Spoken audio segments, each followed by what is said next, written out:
everybody, it is Rachel here with Yarn at Play Crochet. So today I am going to be doing a tutorial on the Iris stitch. This is a really great versatile stitch that you can work into all kinds of different projects. It's a little bit lacy, but it's not so lacy that it has no warmth to it. And so it's a really great stitch to work for a wide variety of things. And it is a beginner stitch. So if you want to, or you're just starting out and you want to try something a little bit more advanced, this might be a really good option for you.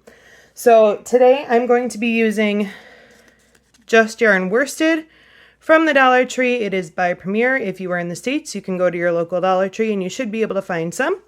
And I'm using a 5.5mm crochet hook. Now before we launch into this, I did want to let you know that I'm going to be doing a series of tutorials on the Iris stitch. So if you like the way that this stitch looks, I'm going to be doing a tutorial on how to work it into a square and how to work it into a rectangle. And don't forget that we are on our way to a 500 subscriber giveaway. So if you haven't already subscribed to my channel, please go ahead and do that. Once we hit 500 subscribers, I will be doing a yarn giveaway. All right, so let's get started. I am going to go ahead and do a slip knot here with my yarn.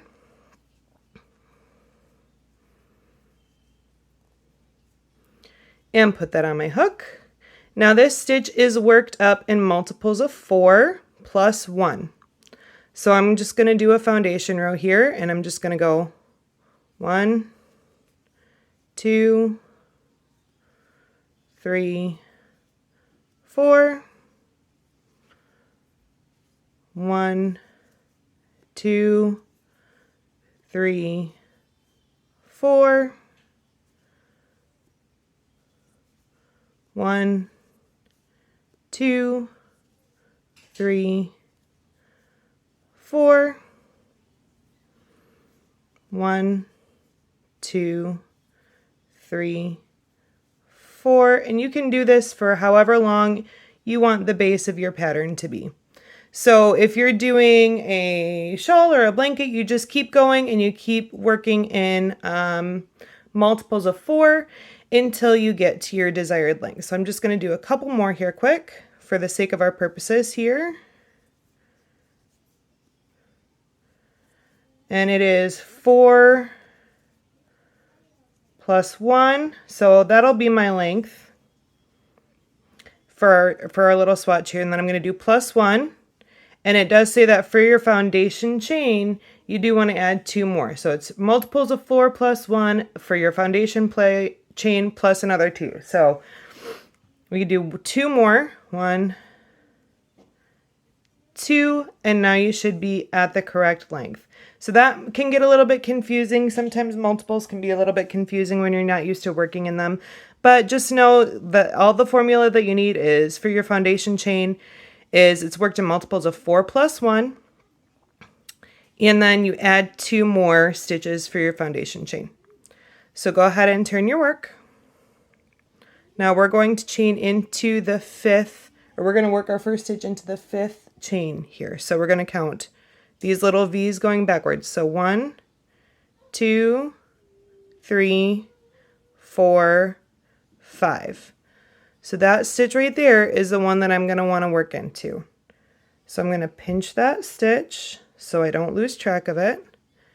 And I'm going to yarn over and do a double crochet into that 5th chain there.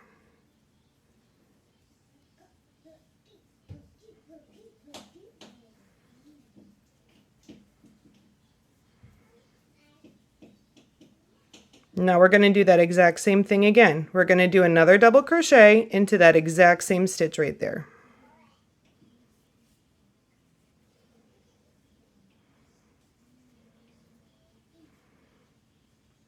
So this is what it should look like. You should have a little loopy of chains here, and then into that 5th chain from your hook you have 2 double crochets. Now we're going to chain 1 stitch, and then right back into that same 5th chain that we've been working into, we're going to do 2 more double crochets.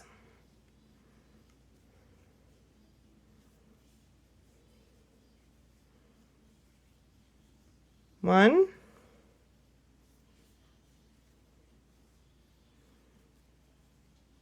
and 2. Get a little more yarn off of my skein here.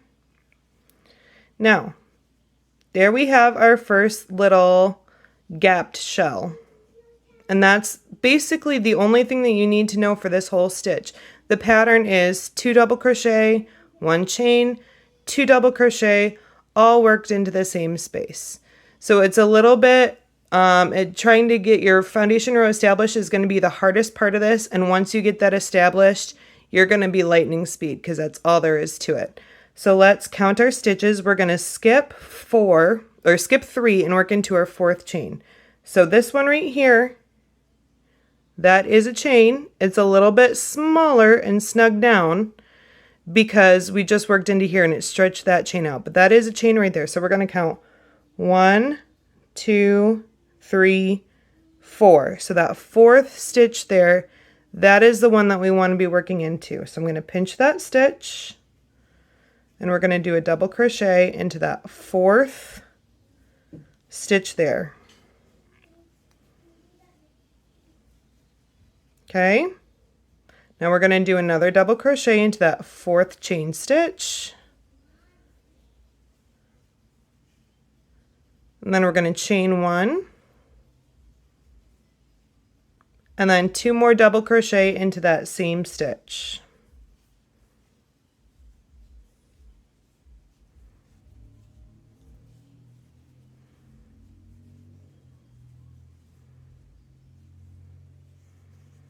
So you can see how we're starting to build these little V-shaped shells here. So we're just going to do that again. So we're counting back. Again, this is your first chain here. If you can see that there, that's a little better. That's your first chain there. So we go 1, 2, 3, 4. Right there is the one that we want. So here, we'll do that again. 1, 2, 3, 4. So that's the one that we want. So pinch that chain, yarn over,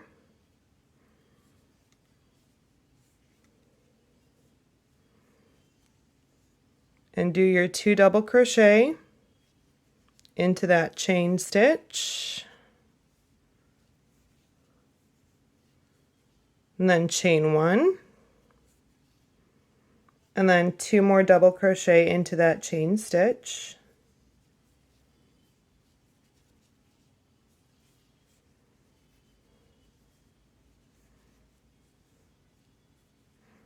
Now we're going to do the same thing again. So 1, 2, 3, 4.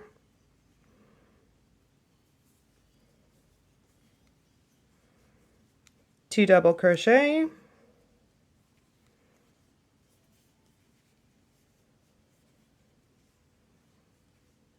Chain 1 and 2 double crochet.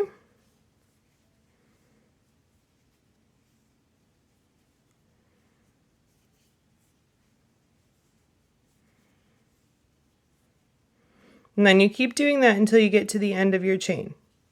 So I'm just going to speed it up here a little bit so we can get to the end of your chain so I can show you how to turn your corner. Okay, so now that we have gotten our stitches all the way across, we're going to have 2 chains left here on the end. And so what you're going to do is you're just going to do a double crochet stitch into that last chain on your row. 1, pull through 2, pull through 2, and then you're going to chain 3. So 1, 2, 3, and turn your work. Now we're going to work straight into our little V gaps here. So we're not doing anything over here. Now that we have our chain 3, there isn't anything else that we need to work. We're looking for this next big gap in between our first set of stitches here. So yarn over, do 2 double crochet into that big gap right there.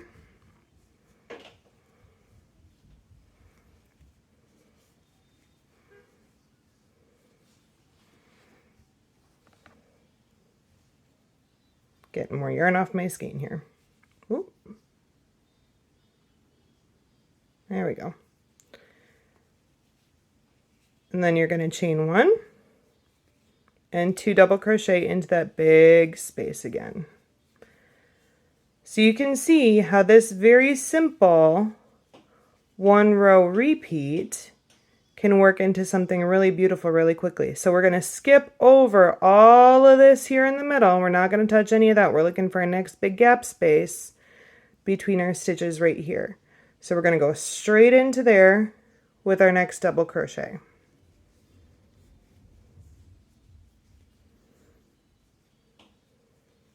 And then do another one. Chain 1. 2 more in that same space.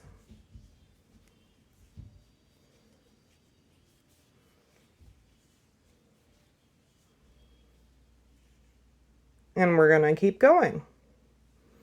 So skip over all of these stitches here and do your next stitches into that big gap space.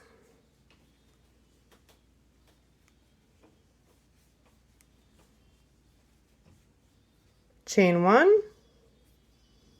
2 double crochet into here, and I will meet you at the end of the row. So keep working into those big gap spaces there, and I'll meet you at the end here. All right, so we have gotten to our last set of stitches here. So let's do our last little V-shaped shell into that big gap right there between that set of stitches. You can kind of see what that looks like.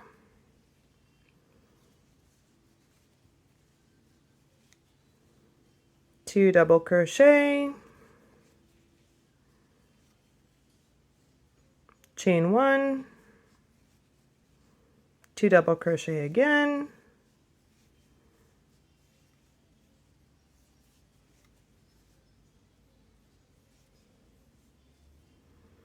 and now what we're going to do, you see how we have this little big hole here where we have our loops. What we're going to do is we're just going to do a double crochet right into that big hole there. Just a single double crochet.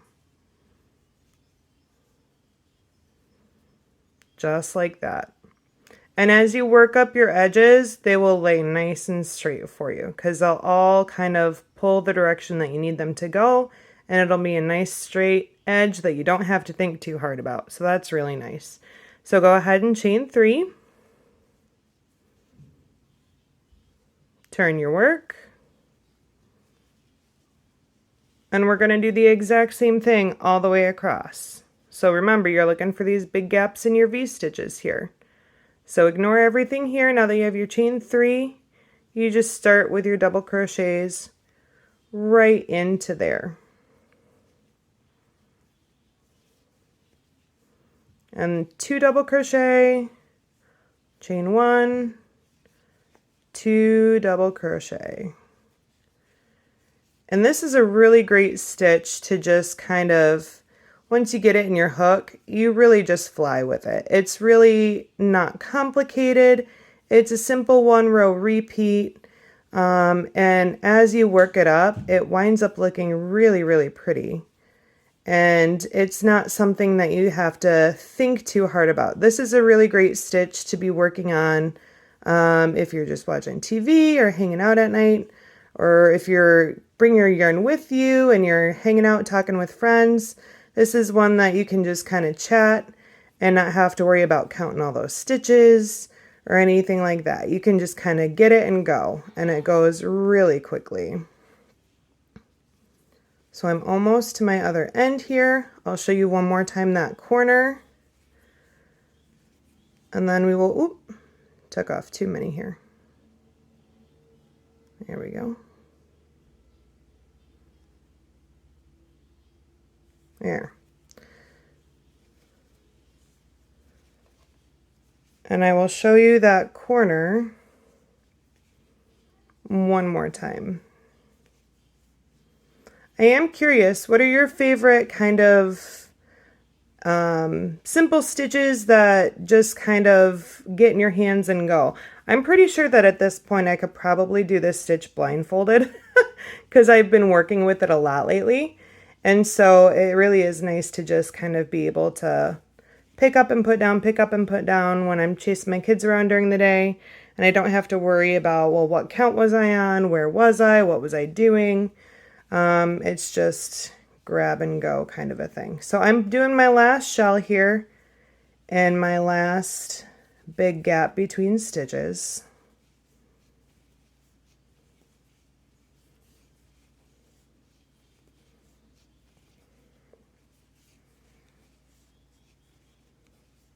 All right, so here we are at our other corner, and you can see that was our chain 3 from the row before, and we're going to do the same thing that we did on the other side. We're just going to do a double crochet into that big gap space there. And that's it. And then you chain 3